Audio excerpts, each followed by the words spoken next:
देखें, आप लोग गुनाह भी करेंगे अपनी ज़िंदगियों में, हम गलतियां भी करेंगे, लोगों का हक भी खाएंगे, लेकिन मसला ये कि हम नदामत का इजहार उन चीज़ों के ऊपर नहीं करते। और अल्लाह की ज़ात को, ये मैं आज आपको बता रहा हूँ कि खुदा की ज़ात को वो लोग जो गुनाह के ऊपर या गलतियों के ऊपर शर्मिंदा होते हैं, वो इतने उसको अजीज़ होते हैं, वो इतने प्यारे उसको बंदे लगते हैं जो नदामत का इजहार करते हैं और शर्मिंदा होते हैं। और वो खुद कहता है कि मुझे पता है तुम गुनाह करोगे, मुझे पता है तुम गलतियां करोगे और तुम बड़ी बड़ी लंबी लिस्टें बनाओगे, लेकिन एक चीज है, वो कहता है कि तुम दुनिया की हर चीज कर लेना, मैं बहुत रहम करने वाला हूं, लेकिन एक चीज अपने अंदर कभी मत लेके आना। एक गुनाह ऐसा है जो जिंदगी में कभी मत करना। चाहे तुमने जमीन से लेके आसमान तक गुनाह कर लिए हों, लेकिन एक जुल्म और एक गुनाह अपने आप पर मत करना।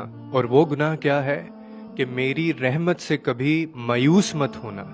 मैं बहुत रहीम व करीम हूं, मैं बख्शने वाला हूं, मुझे कोई फर्क नहीं पड़ता अगर मैं बख्शने पे आ जाऊं, लेकिन तुम ये गुनाह कभी मत करना, ये जुल्म अपनी जात पे मत करना कि कभी मेरी रहमत से तुम मायूस हो जाओ। और अल्लाह ने ऐसा क्यों कहा है हमें, उसकी एक बहुत बड़ी वजह है, क्योंकि आप 100% कभी भी परफॉर्म नहीं कर सकते। और ख़ास तौर पे जब आपका मुकाबला एक ऐसे दुश्मन से हो कि जो खुदा के आगे खड़ा है, जिसका खुदा से मुकाबला है, शैतान से आपका वास्ता पड़ा है, जिसने कसम खाई है कि आपको वो आखिर तक बहकाता रहेगा, तो आप क्या शैतान को बहुत आम चीज समझते हैं?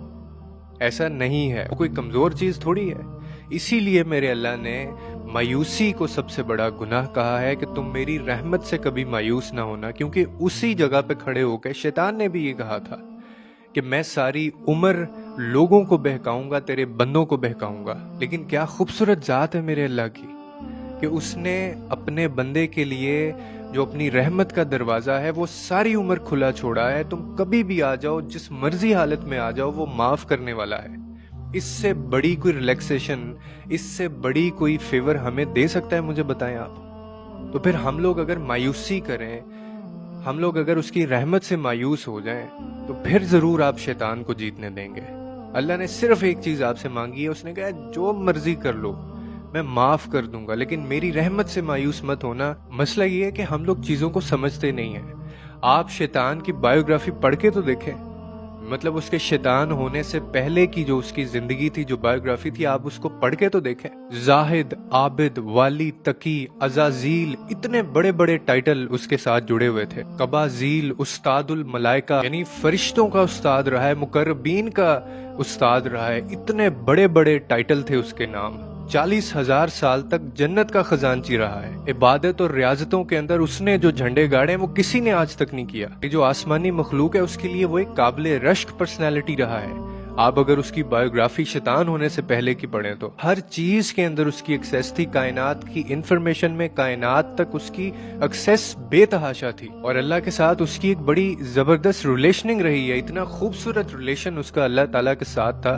लेकिन उसके बाद ऐसा क्या हुआ? वो लईस हुआ, इब्लीस हुआ, शैतान हुआ, क्योंकि अल्लाह ताला की जात के सामने उसने चैलेंज कर दिया था। उसने कहा था मैं नहीं मानता आपके फैसले को, या मैं आपके फैसले की, आपके हुक्म की तामील नहीं कर सकता। तकब्बुर किया उसने कहा मैं नहीं मानता। लेकिन फिर भी मेरे अल्लाह की जात देखें और ज़र्फ देखें उस जात का कि इस गुस्ताखी के ऊपर भी उसको फौरन सजा नहीं सुनाई। वरना मुश्किल था उनके लिए, अगर वो चाहते तो सफाई हस्ती से 1 सेकंड के अंदर उसका नामो निशान मिटा देते, आज हम उसका नाम तक न जानते होते। फिर भी उसको मोहलत दी और कहा कि जाओ तुम अपनी आइडियोलॉजी के ऊपर लोगों को कन्विंस करो, मेरे बंदों को कन्विंस करो जाके।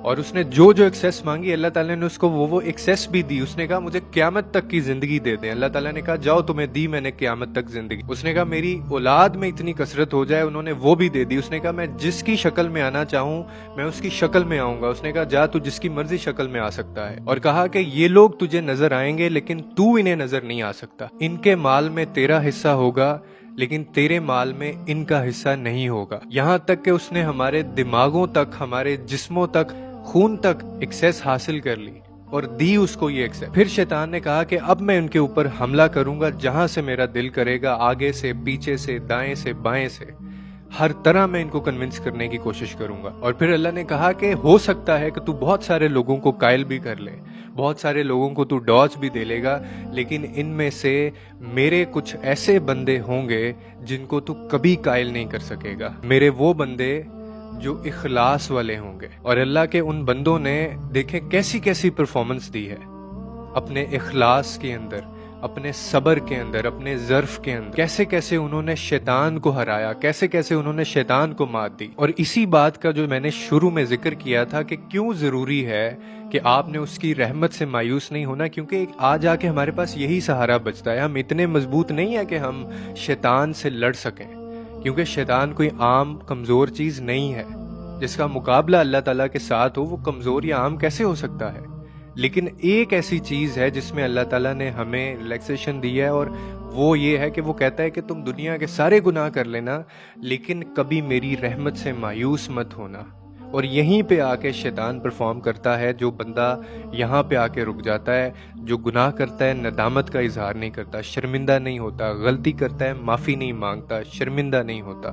تو صرف ایک یہ چیز اپنی زندگی کے اندر لے کے آ جائیں، اور اللہ کو ایسے بندے اتنے پسند ہیں، اس کو یہ ندامت، اس کو یہ شرمندگی اتنی پسند ہے کہ وہ بار بار آپ کو دیکھنا چاہتا ہے ایسا۔ کبھی کبھی وہ صرف اس وجہ سے بھی دعائیں قبول نہیں کر رہا ہوتا، کبھی بھی وہ صرف اسی وجہ سے ہمارا جو کام ہمیں لگتا ہے جو ہونا چاہیے وہ نہیں ہو رہا ہوتا، کیونکہ وہ چاہتا ہے کہ ہم سجدے میں اس کے پاس گرے رہیں۔ اس کو اچھا لگتا ہے اپنے بندے کا گڑ گڑانا، دعائیں مانگنا، رونا، راتوں کو اٹھ اٹھ کے جاگنا، دعائیں کرنا۔ تو ایک یہ گناہ کبھی زندگی میں مت کرنا، باقی وہ بہت رحیم و کریم ہے، اور کوئی بھی دنیا میں ایسا بندہ نہیں ہے اس کی رحمت سے دور ہوگا۔